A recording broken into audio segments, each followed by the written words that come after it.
I wanted to talk about this new relationship blueprint that's coming through for me in my life.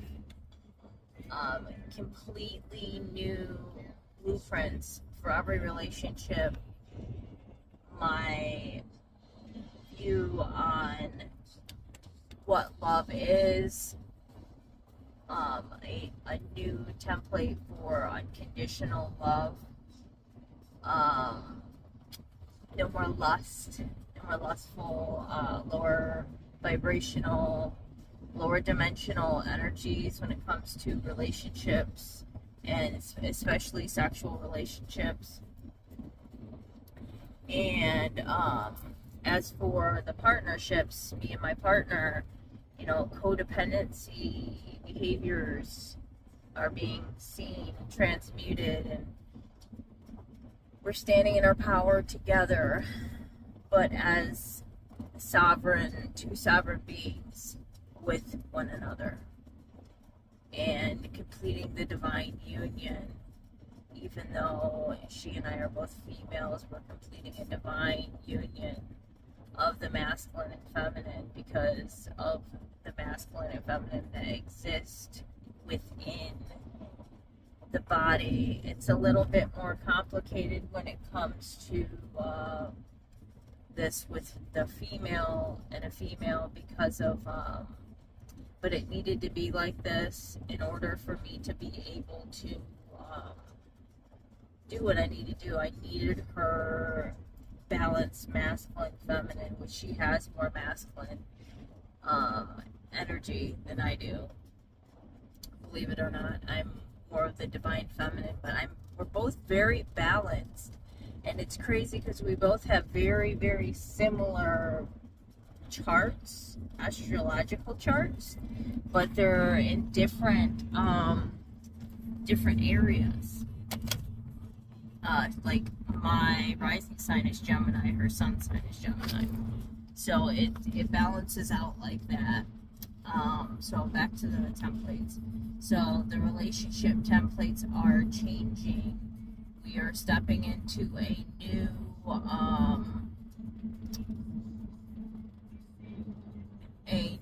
timeline.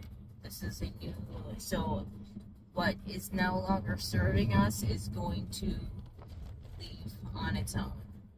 We're not having to do anything about it. It's just happening, and happening quickly. Like, so big chaotic upheavals are happening which seem random, but there's a reason for it all. And yeah, so specifically with my relationship, we are becoming more sovereign, becoming more empowered within ourselves, not needing the validation from one another, being self-motivating, our own cheerleaders, while simultaneously still looking out for each other, but stepping back a little bit, allowing each other to just be. And it's really beautiful, and the biggest thing is the way I look at love. So we have this story we project at our loved ones. We have this story of how it's supposed to be, what it's supposed to look like. And that is not the divine union that was given to us. Those stories were given to us through, whether it be movies, television, school, our social circles. We are programmed with an idea of what love is, and it's very, very dualistic. It's very, very, it's not unconditional. It's a very conditional type of love, where I'm only loved if I'm beautiful.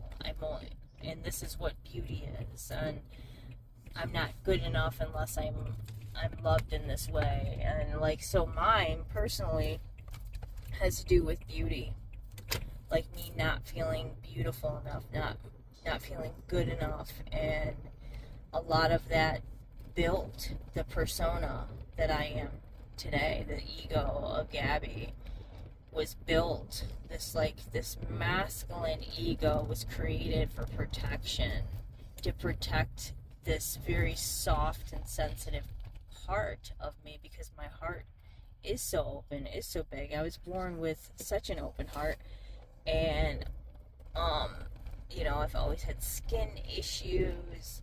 I have freckling and all these things I believe that I wasn't lovable because of. And now come to find out why I had the skin problems I had, because of the poisonings, because of the food, because of so many different things. I was trying to kill myself because I felt that unlovable, because of beliefs that I was fed, because of DNA that got turned on within me, that was turned on in my mother and my grandmother. These family curses that are passed down from one generation to the next, and I'm holding that codex of the family. I'm holding both sides of my family within my vessel here.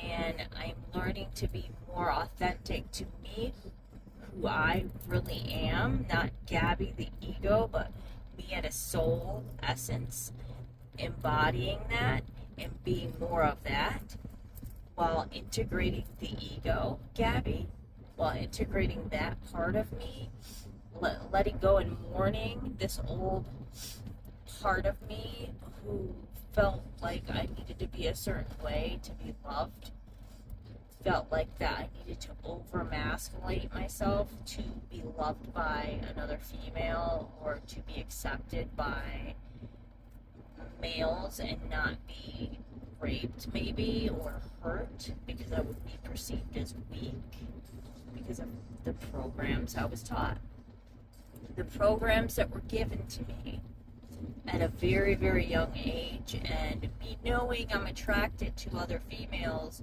at 5 years old and dressing up like a little boy because I like that. I mean, there was no rhyme or reason to it. I just liked it and wanted to do it, so I did it.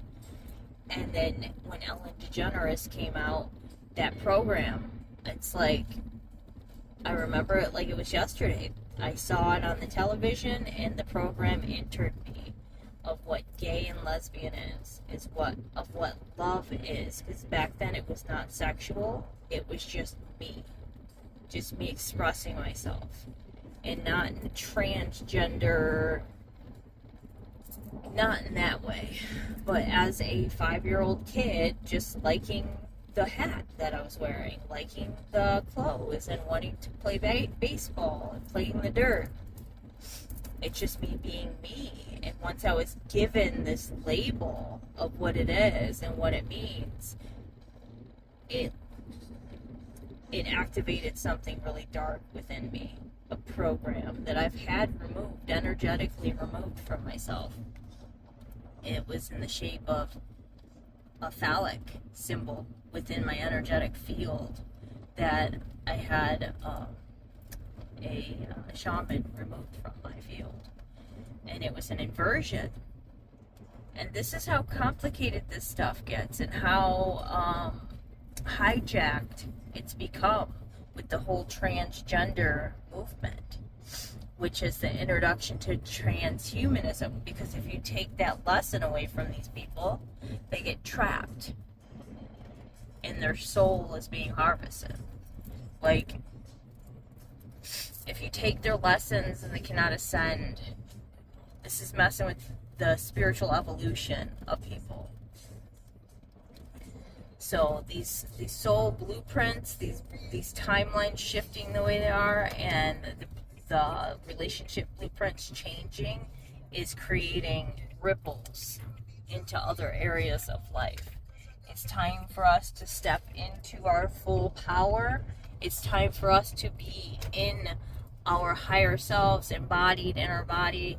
It's time for us to show ourselves, to speak up, to be there for one another, to be there for ourselves, mostly. To love unconditionally, just because. To love each other like we love ourselves, and to love ourselves like we love each other. It is time, and this is how we change the world. Christ embodied, Christ consciousness. We are the second coming. Thank you for being here. I love you so much.